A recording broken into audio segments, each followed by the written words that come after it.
So we just stood there and we were like, no way, not again.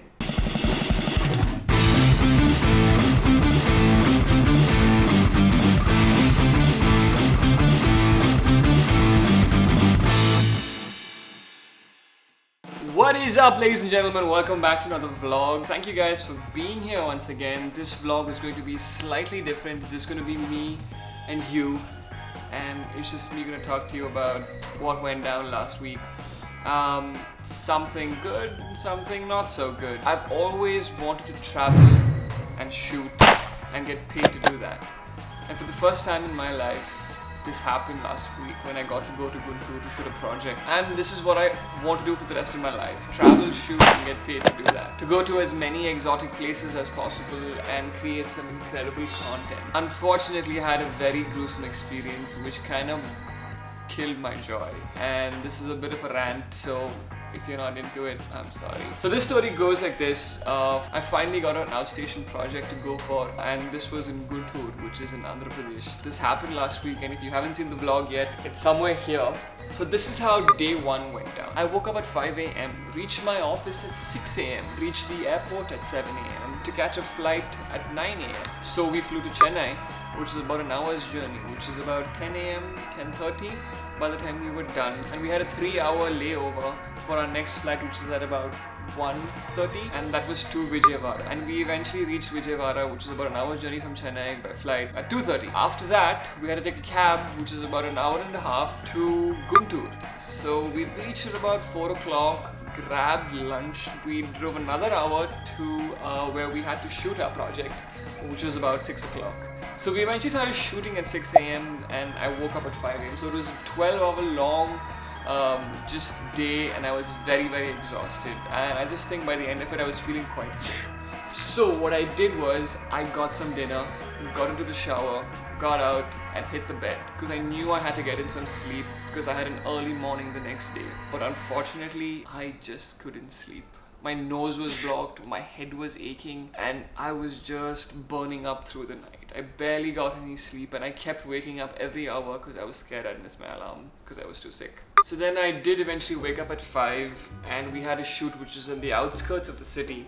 So usually when we go out for shoots, we usually grab breakfast somewhere along the way, be it a dosa or an idli. Something quick, something small, something we can eat before we shoot. But for some reason that day, since we had to go to the rural part of Guntur, we were not able to grab breakfast. And I just gave in all my energy from 6 a.m. to 12 p.m. and then I was spent. And I thought we'd have food after that. But we didn't. We didn't have lunch either because we were working on a very strict timeline. We needed to finish by 3 o'clock because we had a flight to catch and a lot of other shenanigans. Now our flight was at 8 p.m. in the evening and we were flying Indigo. So we had to be in the airport by 6. We were already 2 hours away from where we were, plus another 1 hour from the airport. So we were 3 hours away, and we finished by about 3. We packed up, we rushed to the airport, and we just made it in time. We grabbed a quick bite along the way. Finally, my first meal for the day. We grabbed a quick burger. I stopped at the medical store, bought some medicines, popped in some tablets, and I was like, let's just fly back to Bangalore, let's just fly back home. So while we were checking in at 6 p.m. sharp, the Indigo Airlines informed us that their flight from Vijayawada to Hyderabad was indefinitely delayed. Now that meant that we couldn't make it on our second flight, which was pretty chaotic. So we asked them to book us another flight which would get us back to Bangalore by tonight. But no flight was available until the next morning 10 a.m. And we didn't have another 12 hours to waste, and I was just dying because I was so sick. So we asked them to put us onto another airline. But there was literally no other flight that was available that very night. The only other option was that 10 a.m. flight the next morning or a 3:45 a.m. flight on another airline. So what we had to do was we had to cancel our second flight, and we ended up booking the 3:45 flight on another airline. I think it was Air India. And the other two things that they offered us was complimentary food and lounge access at both the airports in Vijayawada and in Hyderabad. So we ended up waiting for whatever. The flight eventually came at 9:30, but while we were waiting, we went to the Vijayawada airport after we checked in our luggage, and the lounge access was just like a bunch of chairs in a corner next to a little kiosk that serves, food. We flew from Vijayawada to Hyderabad. Now we reached at about 11 o'clock and our flight was at 3 o'clock. 3:45 in fact. We had about 4 to 5 hours to just kill late in the night, early in the morning, and we didn't know what to do. We thought since we have lounge access, we can probably just grab a bite and get some sleep in until at least 2:45, 3. So what we did was we took our luggage out of the Indigo flight, took our trolleys, and we went to the domestic terminal. They told us, hey, for some reason this flight is in the international terminal. So I was like, okay, cool. So we took our trolleys, strollers, whatever, and we went, and our equipment, and we went to the international terminal, where we found a prick of where we found a prick of a security guard. He was so obnoxious. He was so like just rude. Alright, we went looking for the Air India counter, and as we were looking, we didn't find any counter, and this was at 11:30. Okay, and we were wondering what's happening. We went to the help desk and they had informed us, sir, that your flight at 3:45 a.m. is now postponed to 5 a.m. So we just stood there and we were like, no way, not again. Anyway, so we were really furious and we wanted to talk to someone from Air India, but nobody would come until like 3 a.m. because the flight only leaves at 5 a.m. So they don't come up until like 2:33 a.m. So we couldn't talk to anyone. So we were like, whatever, let's get out of the airport, grab a decent meal, and head back to the airport, get some sleep in the lounge, and then head to our flight at 5 a.m. As we were leaving the airport, that same obnoxious security guard did not let us out, because apparently once you get into an airport, you cannot leave the airport until and unless the same airline signs on a piece of paper or gives you some permission. Now we couldn't get that permission to leave the airport also because they weren't there and we couldn't leave. Nor could we go forward, nor could we leave.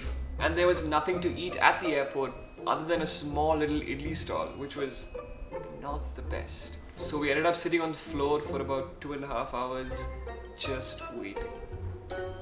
2.5 hours of waiting. At about 2:30, finally this guy from Air India came to the counter and finally checked us in, took in our luggage, gave us our tickets, and apologized, but it wasn't his fault, right? Sitting on the floor after 2.5 hours of wait, we finally got in and we were like, oh my god, let's get our complimentary meal that Indigo promised us and also access to the lounge. When we went to the lounge, they were like, oh, who are you? And we were like, hey, Indigo told us that they gave us complimentary meals and lounge access at the Hyderabad airport because they had to cancel the flight and and they were like, sorry, no, like, please get someone from Indigo to, approve of this. So we went walking back all the way, and there was nobody from Indigo who could help us. Now, I'm not dissing on Indigo, but I'm just like telling you my story. So it was pretty painful, and we literally just had to wait. I was just really exhausted. It was about 3 o'clock in the morning. I hadn't slept the whole day. I was really sick. We just got in a quick meal at 3:45 and just waited and waited and waited. I think I fell asleep at one of the restaurants. I can't even remember. And at about 4, they finally opened the boarding gates and we headed to our flight finally. The story ends here, but what I wanted to take away from this was basically that travel was something that I've always longed for, but this was easily one of the most tiring days of my life. And I know that a lot of travelers, a lot of people who are traveling every single day or every other day or just at least once a week go through this. Yeah, it was pretty painful, and that was that. We finally got to Bangalore at 6 o'clock and I got home by about 8:39 in the morning and I was spent, and I slept the whole day till night. This was easily the most tiring day of my life, but this was what I always wanted. So be careful what you wish for, guys, because sometimes you just might get it wrong. Alright, thank you guys so much for watching once again. Love you guys. Peace out.